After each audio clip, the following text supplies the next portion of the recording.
Bonjour tout le monde, je suis ravie de vous retrouver pour une nouvelle vidéo pas à page de Scrap, donc ce sera le numéro 28 dans la série.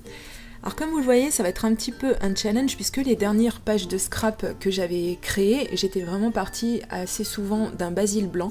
Et là, je me suis mis un petit challenge, donc c'est de commencer sur du papier avec des couleurs. Donc ça va pas être très facile pour moi, c'est pas quelque chose que j'ai l'habitude de faire, mais bon, c'est pas très grave. Par contre, je vais pas pouvoir vous donner ni la marque du papier ni la collection puisque c'était pas marqué malheureusement sur la petite bande que j'ai ôtée sur le haut de ma page. Je vais commencer un petit peu à, entre guillemets, salir mon fond de page parce que je le trouve tellement beau qu'en fait j'ai été un petit peu bloquée au début. Je me suis dit je sais pas trop ce que je vais pouvoir rajouter parce que cet effet bouquet comme ça, cet effet bouquet, cet effet bouquet, je sais jamais comment on dit bokeh, c'est un peu compliqué à dire. Je trouvais ça tellement joli que en fait je me demandais si ça suffisait pas au final et puis on va pas faire une page de scrap simplement avec un papier, ça serait dommage. Alors ce que j'ai fait, donc j'ai pris de l'encre de Chine et avec un pinceau éventail, j'ai commencé à faire des petites gouttelettes. Une fois que ça a bien été sec, j'ai fait la même chose avec du gesso pour avoir un mélange de gouttelettes noires et blanches.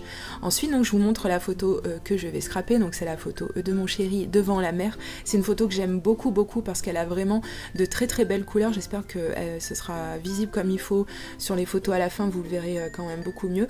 Et donc c'est vraiment une photo que j'avais très envie de scraper. Et je me suis dit, bah tiens, je vais me lancer un petit défi, parce que quand même, bon, même si on n'est pas dans les clichés, utiliser du rose pour un homme, c'est quelque chose pour moi qui était un petit peu compliqué à faire. Mais la preuve, je pense que je m'en suis bien sortie, du moins la page me plaît énormément. J'aime beaucoup l'atmosphère qu'elle comporte, et puis c'est un petit peu cette atmosphère-là que je voulais donner justement à cette page. Donc ma mission est accomplie. Je suis en train de monter mon fond de page. Alors pour ça, on me pose souvent la question, c'est vrai que c'est un peu le moment le plus agréable et le plus délicat. Le plus agréable, parce que c'est là en fait qu'on laisse parler sa créativité, son imagination, etc. Qu'on va utiliser le matériel qu'on veut utiliser. Par contre, c'est un petit peu délicat puisque personnellement, je sais jamais à quel moment m'arrêter. J'aime beaucoup le style clean et simple, mais il y a des moments, je vois certaines pages, je les trouve très comment dire, pas vide, hein, c'est pas vraiment le mot que je vais utiliser, mais j'ai l'impression que on aurait peut-être pu rajouter quelque chose. Et après, en même temps, il y a ce côté, il faut, enfin personnellement, hein, j'ai pas non plus envie de trop charger mes pages. Alors, ça va être un savant mélange de se dire, je mets encore un petit tampon, je mets encore un petit texte, etc., ou un die cut ou autre. Et moi, pour monter les fonds de page comme ça, j'ai l'habitude de me sortir les tampons qui m'inspirent. Je les positionne sur ma page et puis donc après je me dis bon allez stop, là cette fois-ci j'arrête. Je suis presque arrivée au résultat que je voulais. Et donc la petite astuce, comme vous m'avez vu le faire à l'écran, si vous avez des doutes mais que vous voulez quand même placer des tampons, vous pouvez faire ce qu'on appelle le second generation stamping ou le third generation stamping, c'est-à-dire donc de retamponner votre tampon sans le réancrer. Comme ça vous aurez un résultat un petit peu plus diffus et ce ne sera pas quelque chose de très présent sur votre page.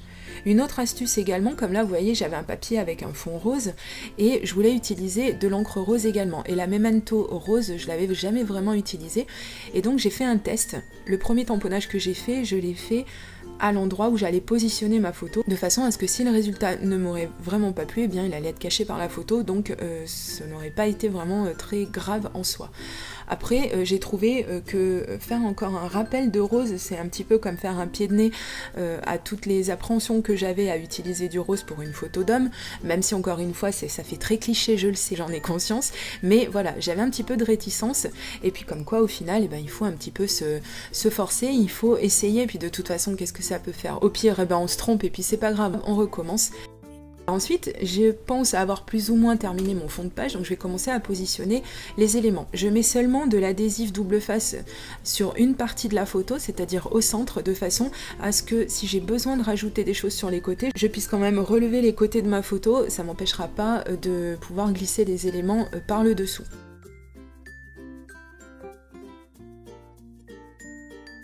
Alors cette jolie découpe ronde, et je remercie ma fidèle abonnée qui me l'a envoyée, elle est très belle, je pourrais pas vous dire de quelle collection elle est issue, de quelle die, etc. puisque j'en ai pas la moindre idée. Par contre je vais lui demander parce que vraiment je l'ai beaucoup aimé cette découpe.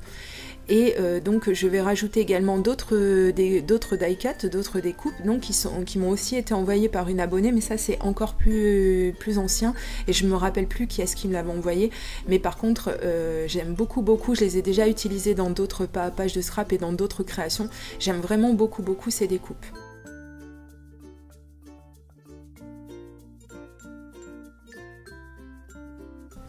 Ensuite, en parlant de découpe, eh bien celle-ci, je peux vous le dire, c'est une découpe silhouette puisque c'est moi-même qui l'ai faite. Donc je vais me servir de ce grand mot Love. Je crois que c'était une découpe cadeau. Celle qu'on peut avoir gratuitement tous les mardis sur le Silhouette Store, je crois bien que c'était une de ces découpes cadeaux. Enfin bref, et donc je l'aime vraiment beaucoup cette découpe, je la trouve très élégante et je trouve elle va super bien sur cette page. Alors j'ai choisi volontairement de la positionner à l'endroit où il y avait le moins de couleurs sur la photo, voilà, pour illuminer un petit peu ce coin qui est un petit peu plus sombre. Et donc jouer un petit peu avec le sombre et le blanc. Je trouve que ça va plutôt bien ensemble.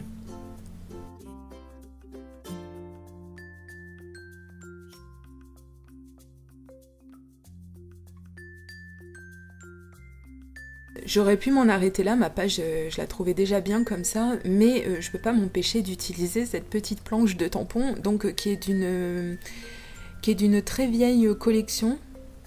Alors je vous ai montré la marque à l'écran, mais je suis pas certaine qu'on puisse encore la retrouver parce que vraiment elle commence à dater un petit peu. Mais enfin vous voyez souvent l'utiliser parce que c'est vraiment une planche de tampons que j'aime énormément.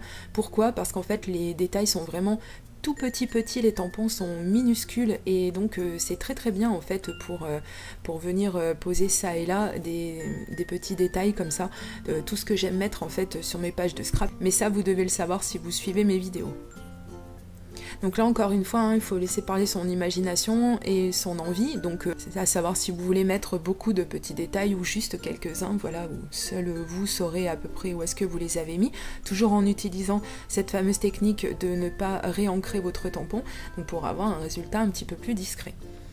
Et bien voilà, j'ai choisi de m'en arrêter là pour cette page, j'aime beaucoup le résultat que j'ai réussi à avoir. Ah, je vous avais pas dit, j'ai rajouté des enamel dots aussi, mais ça, vous m'avez vu le faire à l'écran. Ce sont des enamel dots que j'ai créés moi-même et que j'ai fixés avec du glossy accent.